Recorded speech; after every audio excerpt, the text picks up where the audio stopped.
Olá, então vamos então para a segunda parte dessa última aula, a segunda e última parte. A gente termina agora a matéria para a prova. Na verdade, não tem matéria nova. A gente vai ver agora um pouquinho mais de perto as noções de compatibilidade e consequência proposicionais aplicadas à lógica quantificacional. Então, vamos lembrar quais eram as nossas definições, que a gente já sabe agora que essa aqui, embora fosse da proposicional, pode se aplicar à quantificacional. Uma sentença φ é verifuncionalmente compatível com o conjunto gama se e somente se existir uma valoração booleana, que é modelo verifuncional, por ser uma valoração booleana, simplesmente, de gama unido com φ. Ou, dito de outro modo, uma valoração booleana que é modelo do gama e que atribui V para o φ, dará a mesma. E uma sentença é logicamente compatível com o conjunto gama se somente se existir uma interpretação I que é modelo tanto do gama quanto do φ. Vamos ver em alguns exemplos para depois analisar como é que elas, o que a gente pode tirar de uma e de outra.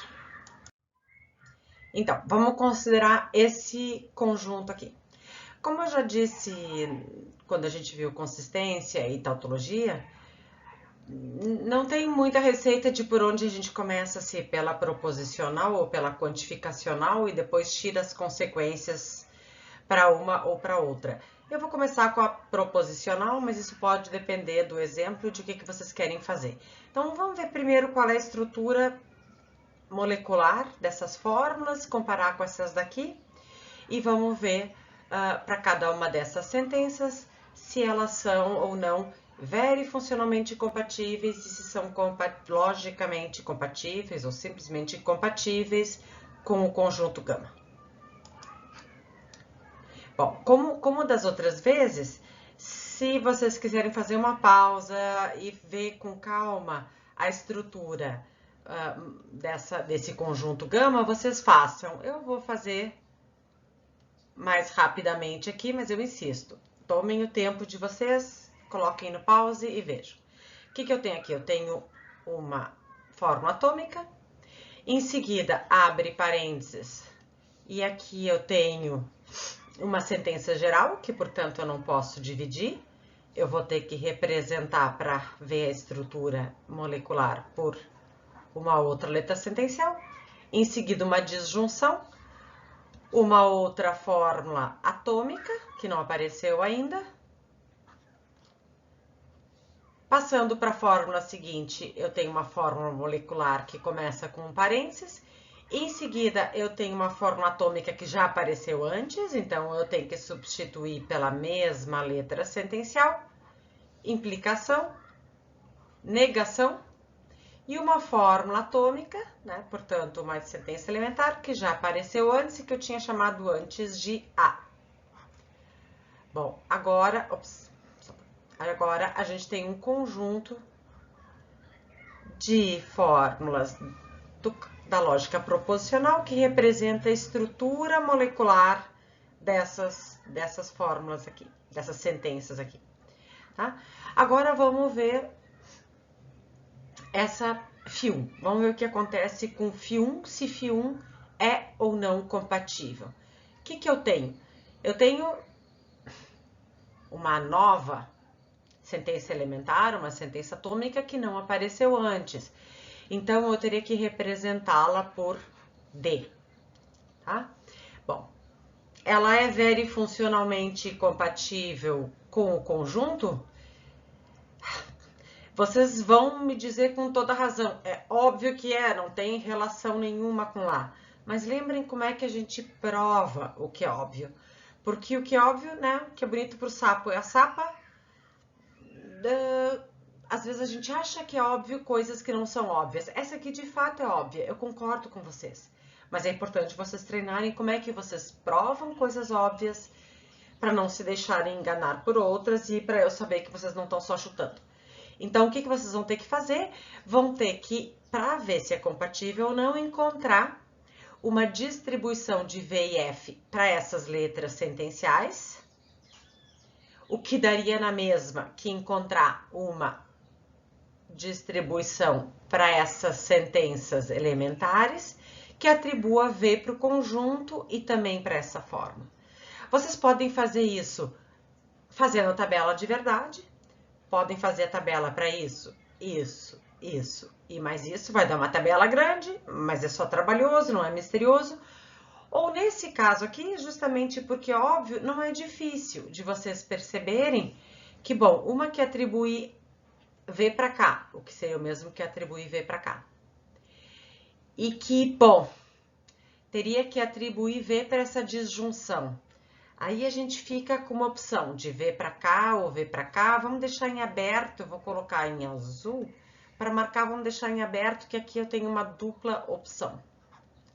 E vamos examinar a seguinte. Né? O que eu tenho aqui? Eu tenho uma implicação e aqui aparece o A que já apareceu antes.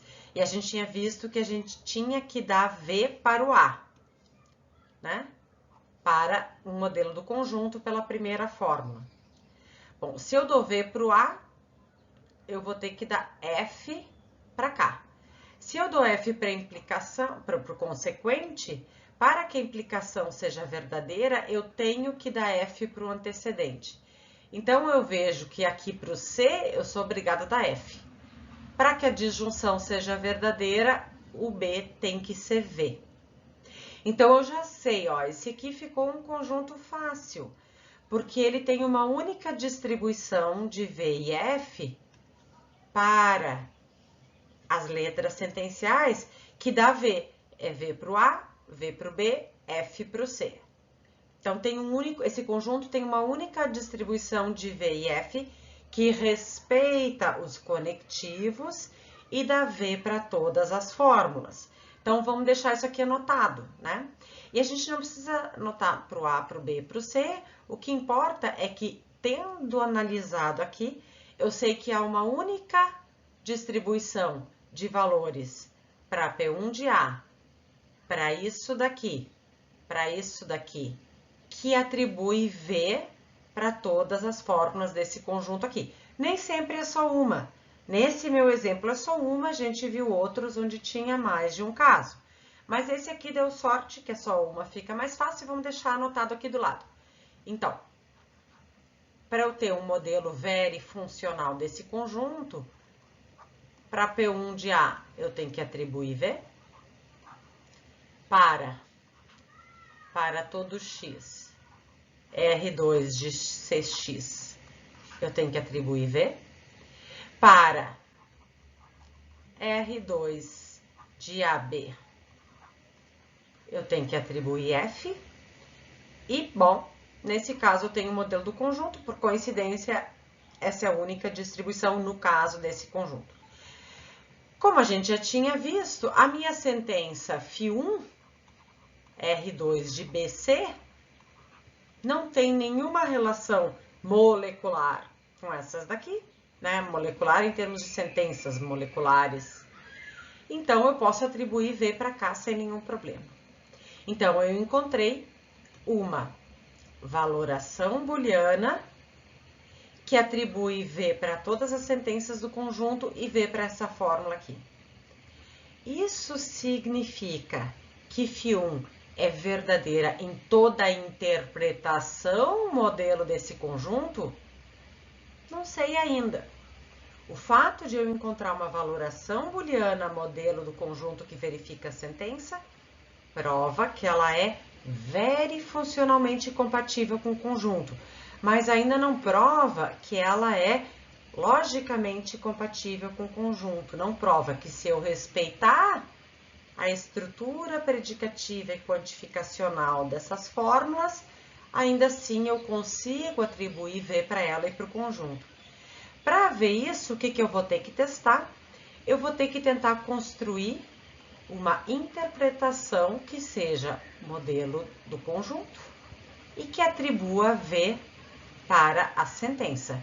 E eu vou ter que destacar o A, o B, o C, vou ter que destacar P1 e vou ter que destacar R2. Claro que vocês já devem ter me dizendo, mas é óbvio, essa sentença que não apareceu antes. De fato é óbvio, mas assim, podia ter alguma coisa quantificacional aqui, que embora essa sentença não tivesse aparecido antes, implicasse alguma relação de incompatibilidade. Como é que a gente prova que essa aqui, além de verifuncionalmente compatível com o conjunto, é logicamente compatível com o conjunto? Construindo uma interpretação que dê V para tudo aqui e V para isso daqui.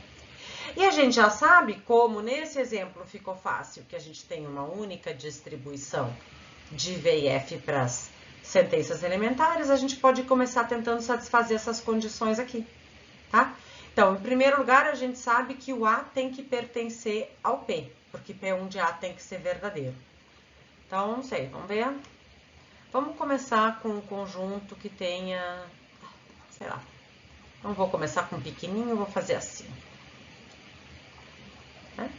Bom, e eu sei, para aquela primeira sentença, que o A tem que pertencer ao P1. Então, se o A é 1, eu tenho que botar o 1 aqui. Aí, eu verifiquei essa primeira aqui. Essa aqui também tem que ser verdadeira. Para isso, o que tem que acontecer? Todo objeto tem que ser imagem do C. Então, o que eu teria que ter aqui? Eu teria que ter todo objeto relacionado com o C, que aqui eu chamei de 3. Então, eu teria que ter o 3 com o 1, o 3 com o 2 e o 3 com o 3. Com isso, eu verifiquei a terceira sentença. Não mexi no P1 nem no A, então a primeira continua verdadeira. Vamos ver R2 de AB. R2 de AB tem que ser falsa. Isto é, o par de objetos associado a A e associado a B não pode estar na relação R2. Aqui seria 1, 2. Não botei 1, 2 aqui. Essa aqui deu falsa. Vamos ver para que essa aqui fosse verdadeira, que era R2 de BC.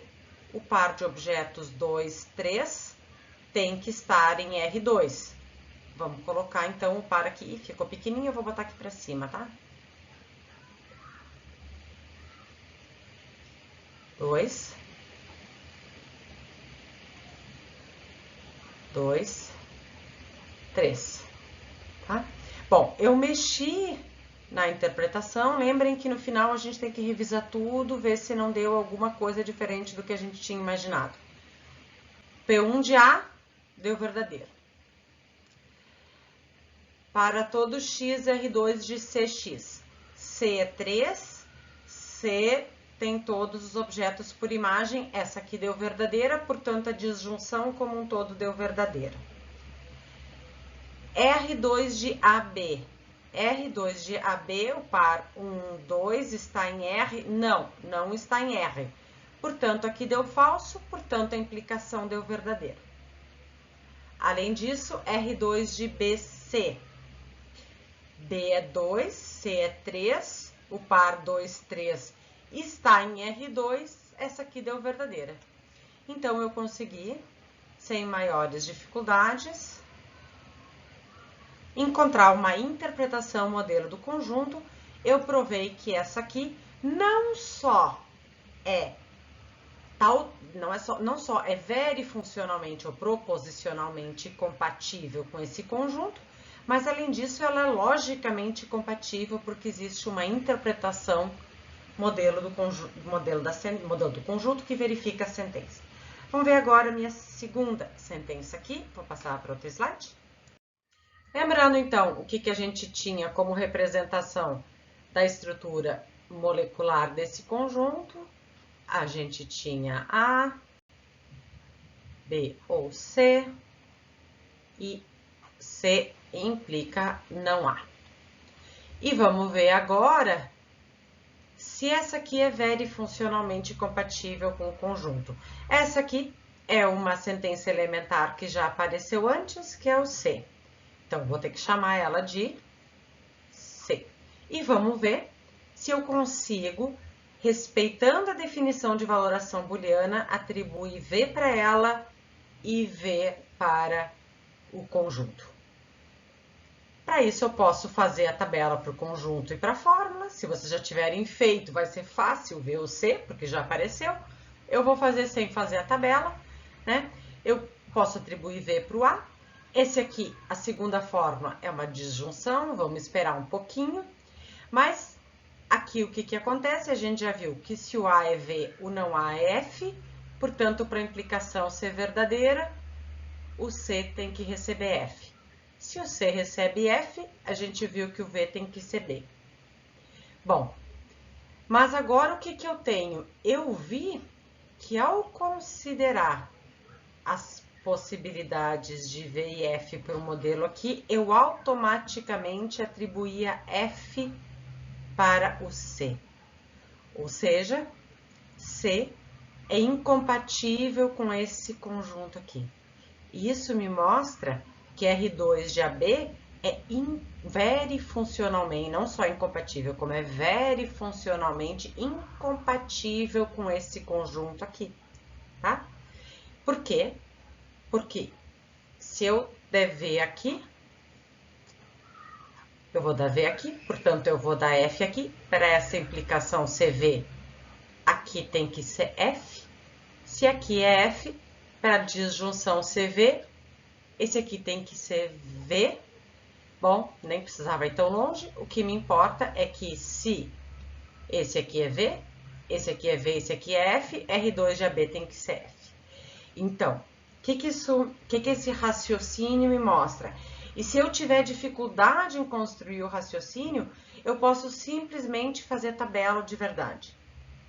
Esse raciocínio me mostra que sempre que eu der V para essas três aqui, essa aqui vai receber F.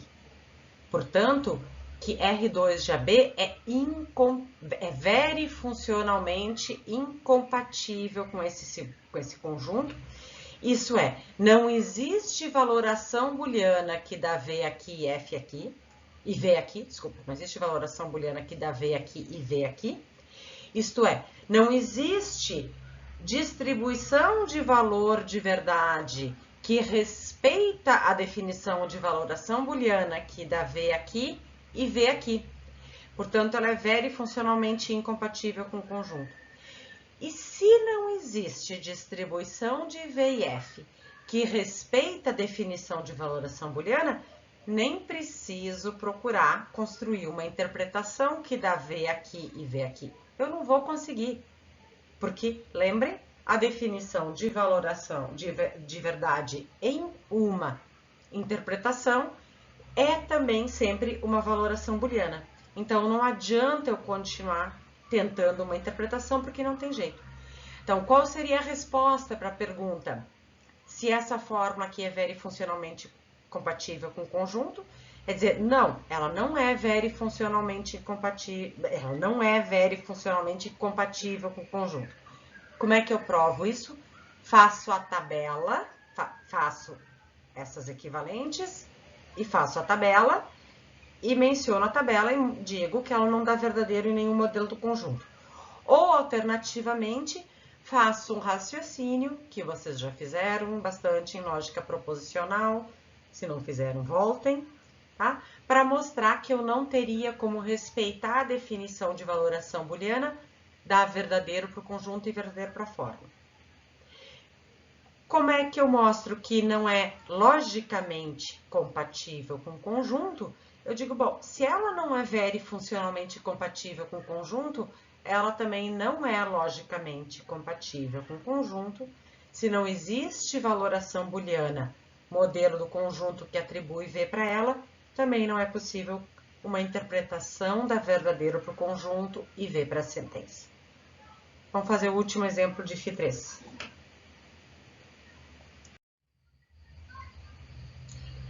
No caso de Φ3, o que a gente tem?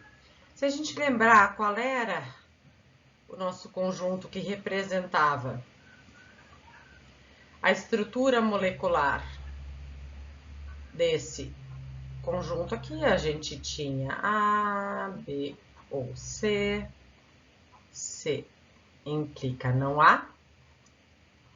O que eu tenho? Em Φ3 eu tenho algo que não apareceu antes, tenho a negação de uma fórmula, embora não tenha aparecido antes. Lembrem que a negação pode ser importante, tá? Eu teria que representar isso aqui por não E. Só tô pegando E porque eu já tinha usado D aqui, tudo bem, a gente não tá comparando, mas pega uma letra sentencial nova, evita problema. Bom, se vocês querem, vocês podem fazer a tabela, mas é fácil perceber que essa sentença aqui é verifuncionalmente compatível com o conjunto. Não há nenhum problema em manter o que a gente tinha visto, que por sorte, nesse caso aqui, era o único modelo, onde eu dou para AV, né? Se eu dei para P1 de AV, não P1 de A vai ser F, e, portanto, para a implicação CV, o R2 de AB ia ter que ser F. Então, a gente sabia, só para manter a ordem que eu tinha antes aqui, R2 de AB vai ser F. Sendo R2 de AB F, esse aqui vai ter que ser V. Então, eu estava com um exemplo onde eu tinha um único modelo, aqui vai ter que ser V. Bom, para que essa daqui receba V, basta que isso aqui receba F. Então, o que eu vou ter? R2 de CA igual a V. Né? Faço as contas de novo, vejo P1 de A, V. Para todo x, R2 de CX, V. Portanto, esse disjuntivo verdadeiro. R2 de AB, F, portanto, essa implicação V. R2 de CA, V. Desculpa, troquei, tá? Troquei. Não, R2 de CA tem que ser F. Viu como é bom revisar? Se R2 de CA é F, não R2 de CA vai ser V, tá? Se vocês não encontraram desse jeito, façam a tabela. Bom, essa valoração booleana aqui prova que esta sentença Φ3 é verifuncionalmente compatível com o conjunto. Mas lembrem, para provar que ela é logicamente compatível, eu ainda tenho que ver se existe uma interpretação modelo do conjunto e que dê verdadeiro para essa sentença. Para isso, eu tenho que interpretar o A, tenho que interpretar o B, tenho que interpretar o C, tenho que interpretar P1, e tenho que interpretar R2, e tenho que interpretar esses símbolos de tal modo que essas fiquem verdadeiras e essa aqui também. Bom, vamos ver. O que tem que acontecer para essa aqui ser verdadeira numa interpretação? O A tem que pertencer ao P1. Então, vou pegar, sei lá, vou dessa vez pegar dois objetos, vou fazer esse aqui nomear 1, esse aqui o 2, esse aqui eu vou fazer 2 também, vamos ver o que acontece. Pela primeira sentença, eu sei que o A tem que estar no P1. Ah, tá bom, então eu coloco o 1 aqui, porque eu fiz o A nomear 1. Tá bom, essa aqui deu verdadeiro. Eu já posso pular essa aqui, que é uma disjunção, que tem uma dupla alternativa, e já que eu sei que o P1 de A é verdadeiro, eu sei que o não P1 de A é falso, e eu sei que para implicação ser verdadeiro, então o R2 de AB tem que ser falso. Então, eu já sei que eu tenho que cuidar, e aí lembrem o que eu falei já lá nas aulas de lógica quantificacional, que era interessante a gente ir anotando num cantinho o que a gente era obrigado a fazer. Vou então apagar isso aqui para ter lugar nesse quadro pequenininho, e eu vou anotando o que a gente é obrigado a fazer. É sempre bom fazer isso, às vezes não serve para nada, mas eu vou anotando aqui. Eu vou vendo, bom, o que a gente viu? Pela primeira sentença, a gente tinha que fazer o A pertencer ao P. A segunda sentença me deixava uma dupla alternativa, eu deixei para examinar depois. A terceira sentença, sendo o A pertencendo ao P, não P1 de A vai ser falso. Então, eu não posso colocar o par AB em R. Então, vou deixar anotado aqui que o par AB não pertence ao R.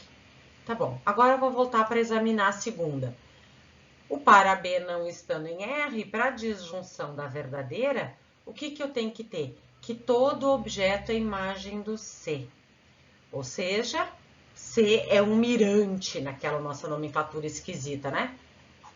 Mas eu acho esquisita, mas super pertinente. A pertence ao conjunto dos mirantes da relação R. Ou seja, em todo modelo desse conjunto, eu sei, em toda interpretação, modelo desse conjunto, eu sei que todo objeto vai ter que ser imagem do C. Ah, então, se o C era 2 aqui, eu vou ter que ter o quê? Eu terei de ter o par 2 com cada objeto do universo, que no caso aqui é o 1 e o 2. Então, eu tenho o par 2, 1, o par 2, 2.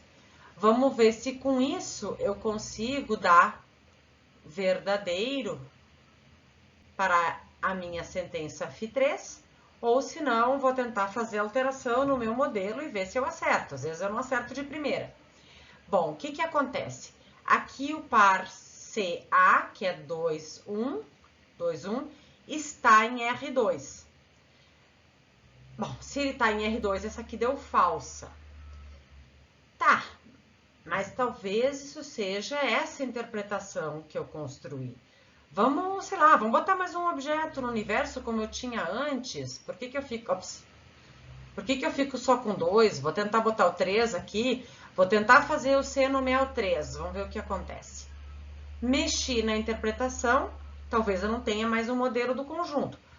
Vamos voltar para as condições, né, do conjunto e ver se ele continua sendo verdadeiro nessa interpretação. O A, que é 1, está no P? Tá, ok. Essa aqui, todo objeto é imagem do C, deu falso, né? Por quê? Porque agora nenhum é imagem do C. R2 de AB, R2 de AB, o par 1, 2 não está em R. Bom, se eu não tiver me dado conta do que está acontecendo, eu podia tentar colocar aqui em R2 o par 1, 2. Tá bom, se eu colocar isso aqui, o que vai acontecer? Essa aqui deu verdadeira, esse todo deu verdadeiro. Mas se eu coloco o par 1, 2 aqui, aqui deu verdadeiro, para a implicação da verdadeiro, o A não poderia estar em P. Mas eu tenho que deixar o A no P pela primeira sentença. Bom, então eu já sei que isso aqui eu não posso fazer. Como de resto, eu já tinha anotado aqui, né, que em qualquer modelo do conjunto, o A tem que pertencer ao P, o par AB não pode estar em R, tá? Agora não tá. Mas o C tem que ser mirante. Se eu fiz o 3 nomear o C, eu teria que ter o par 3 com todos os objetos, ou seja, eu teria que ter aqui no R2 o par 3, 1, teria que ter o par 3, 2 e teria que ter o par 3, 3. Tá, faço isso. Bom, mas aí eu tenho um problema com essa aqui, porque essa aqui me diz que o C não tem o A por imagem. Bom, agora que eu não estou conseguindo, eu paro um pouquinho e eu vou ver se vale a pena eu continuar tentando, né? Por quê? Porque o que acontece? Eu sei que pela primeira sentença aqui, o A tem que estar no P.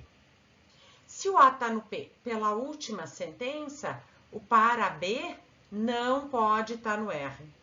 Mas pela segunda sentença, se o par AB não está no R, A tem que ter por imagem todos os objetos. Mas isso é incompatível com dizer que o A não é... Desculpa. Volta. Não vou gravar tudo de novo, tá? Já fiz várias vezes. Se o A está no P, essa aqui vai dar falsa, portanto, o par AB não pode estar em R. Se o par AB não está em R, para essa disjunção ser verdadeira, todo objeto tem que ser imagem do C. Mas se tudo é imagem do C, é impossível que o A não seja imagem do C. Porque a gente viu que, dadas as exigências desse conjunto, tudo era imagem do C. Ou seja, a afirmação de que o A não é imagem do C é incompatível com as exigências de verdade em uma interpretação desse conjunto. Portanto, embora essa sentença aqui seja verifuncionalmente compatível com o conjunto, ela é logicamente incompatível. É impossível uma interpretação que dê verdadeiro para a sentença e para o conjunto. Mais uma vez, lembrando, esse meu fracasso aqui não prova nada. Eu tenho que reconstruir esse argumento que eu fiz aqui com vocês e não tenho recurso de tabela de verdade. Eu tenho que argumentar, como vocês vinham fazendo, né? No caso da lógica quantificacional, para mostrar que é impossível uma interpretação que respeite isso aqui e, além disso, dê V para isso daqui. Por fim, vamos ver alguns exemplos de o que acontece com consequência tautológica, tá? Uma sentença φ vai ser dita consequência tautológica de um conjunto, se ela for verdadeira em toda a valoração booleana, que for modelo verifuncional do gama, e ela vai ser consequência lógica se ela for verdadeira em toda a interpretação que seja modelo de gama. O que vai acontecer? Vamos lembrar o que tem que acontecer, então, para não ser consequência tautológica. Tem que existir uma valoração que dá V para o conjunto e F para a sentença. Do fato de eu conseguir, respeitando a definição de valoração booleana, dar V para o conjunto e F para a sentença, não se segue que eu consiga fazer isso respeitando a definição de verdadeiro em uma interpretação. Portanto, do fato de não ser consequência tautológica, não se segue que não possa ser consequência lógica. Por outro lado, se for consequência tautológica, necessariamente é consequência lógica. Então, a gente tem uma relação inversa do que a gente tinha no caso da compatibilidade, né? Porque se era verifuncionalmente compatível, poderia ser ou não ser logicamente compatível. Mas do fato de não ser consequência tautológica é que se seguirá que pode ser ou não ser consequência lógica. Então, toda consequência tautológica será consequência lógica. Do mesmo modo como toda incompatibilidade verifuncional era uma incompatibilidade lógica, mas não o inverso. Vamos ver isso nos nossos exemplos. Bom, vamos ver então alguns exemplos, né? Eu vou repetir aqui, a gente já viu várias vezes a estrutura molecular desse conjunto que eu estou usando o tempo todo como exemplo, né? Eu tenho aqui o A, B ou C, eu tenho aqui C implica não A, e o que eu tenho em φ1? Em φ1 eu tenho uma coisa nova, D, que não apareceu antes. Bom, como não apareceu antes, é óbvio que é possível dar F aqui e V aqui, mas como é que eu provo isso que é óbvio? Dando uma valoração booleana que dá V para o conjunto e F para cá, que é, né, eu posso dar V para o A, vou pular a segunda sentença porque eu tenho alternativas, mas tendo dado V para o A, o não A vai dar falso. Para a implicação da verdadeira, o C teria que ser falso. Sendo o C falso, para disjunção da verdadeira aqui, o B tem que ser V, mas nada disso me impede de dar V para o D. E o fato de que eu posso fazer isso para A, B, C e D, me prova que eu posso dar V aqui, dando V aqui, e V aqui, dando F aqui, e F aqui, né? Porque eu quero provar que não é consequência tautológica, nada me impede de dar F aqui. Eu posso dar F aqui, portanto, é compatível, porque eu podia dar V, mas eu posso dar F, não é consequência tautológica. Bom, isso não responde à questão de se é ou não consequência lógica. Por quê? Porque embora eu tenha conseguido, respeitando a definição de valoração booleana da V para essas aqui e F aqui, poderia ser que fosse impossível construir uma interpretação que desse V aqui e F aqui. Parece óbvio que é possível, e de fato é possível. Mas, mais uma vez, como é que eu provo? Exibindo uma interpretação que dá V aqui e F aqui. O que eu vou ter que fazer? Eu vou ter que ter um universo. Vamos começar daquele que acho que era o último que eu tinha, que era isso aqui.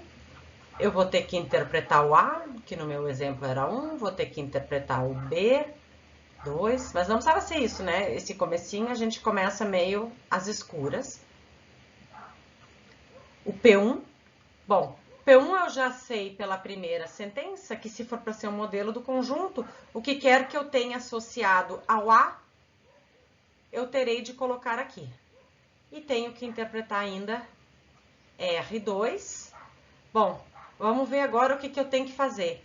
Se eu coloquei o A no 1, desculpa, o A no P1, então eu não posso colocar o par AB no R2. Se eu não coloco o par AB no R2, para que essa aqui seja verdadeira, tudo tem que ser imagem do C. Então, eu teria que ter aqui, se o C é 3, eu teria que ter o par 3,1, 3,2, 3,3. Poderia ter mais coisas aqui em R2. O que eu não posso ter? Não posso ter o par AB. Porque se eu tivesse o par AB, o A não poderia estar em P, o que é exigido pela primeira. Aqui ficou fácil, né? De fato, essa já é uma interpretação onde o par 2, 3 não está em R2. Ele poderia estar, essa sentença não é incompatível com o conjunto. A gente viu que ela não é incompatível. Mas ela não é consequência, ela poderia ser falsa. Então, essa aqui não é nem consequência tautológica, nem consequência lógica desse conjunto. O que prova que ela não é consequência lógica desse conjunto é que existe uma interpretação modelo do conjunto que a falsifica. Bom, aqui a gente tem o nosso conjunto, já com a estrutura molecular dele. O que eu tenho aqui? A mesma coisa que tinha aparecido antes, que eu tinha chamado de B. Portanto, aqui eu teria que representar isso aqui por B. E essas alturas, o que vocês podem fazer? Ou a tabela de verdade, e vocês vão ver que em todas as linhas nas quais tiver um modelo dessas três, o B vai dar verdadeiro. E isso vai provar que é consequência tautológica. Ou vocês podem perceber que se eu der V aqui, dando V aqui, mais uma vez aqui vai dar F, dando F aqui, para que a implicação de V, o C tem que ser F, o C sendo F, para a disjunção ser V, o B tem que ser V. Vocês percebem que em qualquer valoração booleana, se eu obedeço isso aqui, eu automaticamente dou V para isso daqui. Ou seja, essa fórmula aqui é consequência tautológica do meu conjunto. Isso significa que para toda distribuição de V e F que respeita a definição de valoração booleana, para que eu possa atribuir V para cá e para cá, eu automaticamente atribuo V para essa daqui. Portanto, ela é consequência tautológica. Se respeitando as condições da valoração booleana, eu não consigo dar V para o conjunto e F para ela, eu também não vou, nem preciso procurar uma interpretação, porque eu não vou conseguir uma interpretação que dê V para o conjunto e F para a sentença.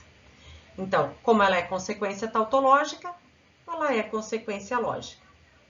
Vamos ver em seguida o nosso último exemplo. Bom, o que a gente tem aqui? A gente tem uma sentença que não apareceu antes, né? Então, eu tenho que chamar ela por uma letra nova, não importa qual é, sei lá, eu vou chamar de P. Não importa, uma sentença P. Bom, sendo uma sentença elementar completamente nova, já dá para desconfiar que ela não é consequência tautológica. Como é que eu posso provar que ela não é consequência tautológica? faço a tabela e mostro que existe uma valoração booleana modelo do conjunto que atribui V para ela, né? Ou então procuro essa valoração, né? Se eu atribuir V aqui, já fizemos isso várias vezes, F aqui, F, para aqui dá V. Se aqui é F, para a disjunção da V, o B tem que ser V, mas nada me impede de atribuir F para isso daqui. Então, ela não é consequência tautológica, porque existe uma valoração booleana modelo do conjunto que atribui F para ela. Mas ainda assim, o que a gente viu do nosso primeiro exemplo, que é possível que não exista uma interpretação correspondente a essa valoração booleana. Vamos ver se a gente consegue ter um universo, interpretar o A, interpretar o B, interpretar o C, interpretar o P1 e interpretar o R2 e atribuir V para essas aqui e F para essa daqui. Vamos começar daquela que a gente tinha, né? Eu tinha começado com 1, 2, 3, 1, 2, 3, não precisa ser isso, tá? Eu tô fazendo no piloto automático porque eu tô copiando o que tinha antes. O A tem que estar no 1, e aqui a gente viu que a gente tinha o par 3, 1, 3, 2 e 3, 3. O que acontece? Nessa interpretação que eu copiei de antes, R2 de C é verdadeira, né? Porque eu tenho o par C em R2. Mas lembrem, a primeira tentativa muitas vezes não quer dizer nada. Vamos tentar ver se não seria possível tirar o par CC daqui. Vamos tentar dar falso para isso daqui, né? Tentar não colocar o par CC. Se eu não coloco o par CC, eu mexi na interpretação, então eu não posso mais ficar com o exemplo de antes, eu tenho que ver se eu continuo tendo um modelo do conjunto. O A, que é 1, continua no P, ok. Essa minha segunda aqui, todo objeto é imagem do C. Não é mais, porque o 3 não é imagem do 3. Bom, se eu tiver esquecido, eu poderia pensar, bom, talvez eu pudesse botar o par AB aqui. Vou tentar colocar o par 1, 2 aqui. Aí a segunda vai dar verdadeira. Mas se eu coloco o par 1, 2 aqui, eu teria que tirar o A do P. Isso eu não posso fazer pela primeira. Não, então, o par 1, 2, eu não posso colocar aqui. Tá, mas se eu não coloco o par 1, 2, como é que eu verifico essa aqui? Bom, quem sabe eu coloco um quarto objeto no universo. Coloco um quarto objeto, 4, faço B, nomear o 4. Bom, aí vamos ver. O A tá no P? Tá, ok. Tudo é imagem do C? Não. Par AB tá aqui? Não, mas bom, vamos colocar o par AB. Vamos colocar o par 1, 4 aqui. Tá?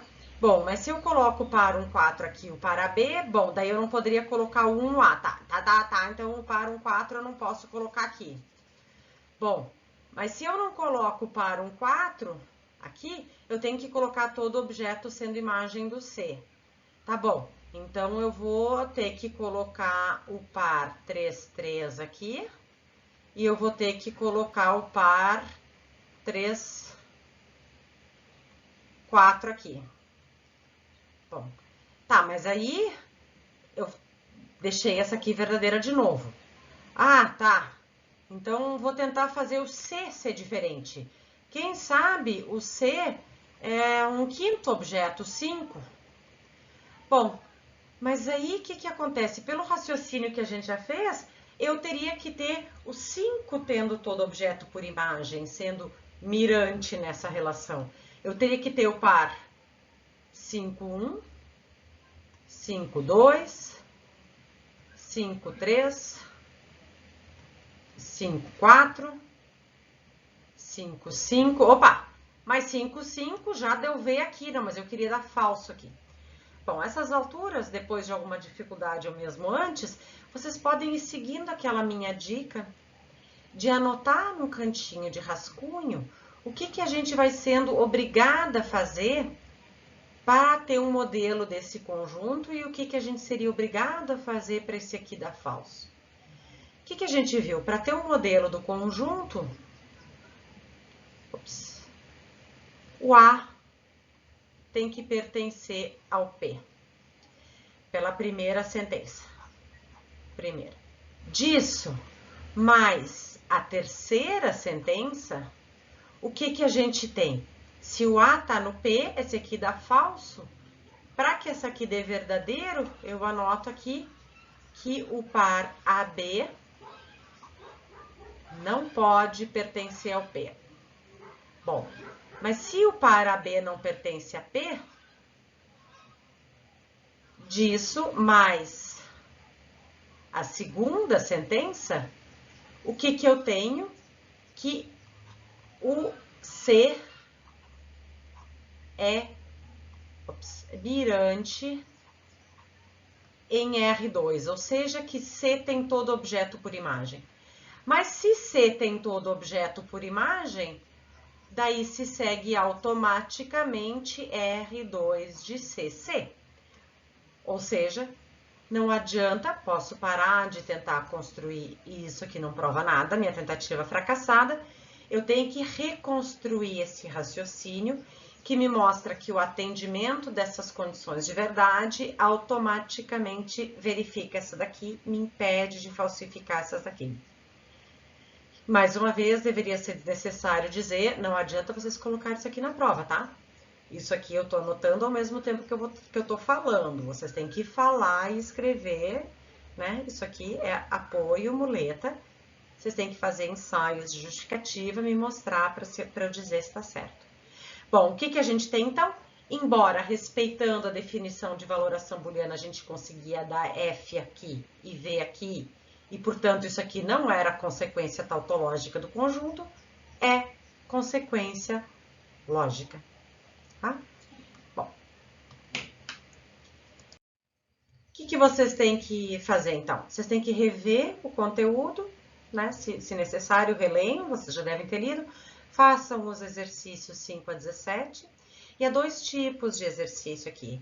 Há exercícios que consistem simplesmente em ver se é consequência, ver se é compatível, ver se o conjunto é consistente.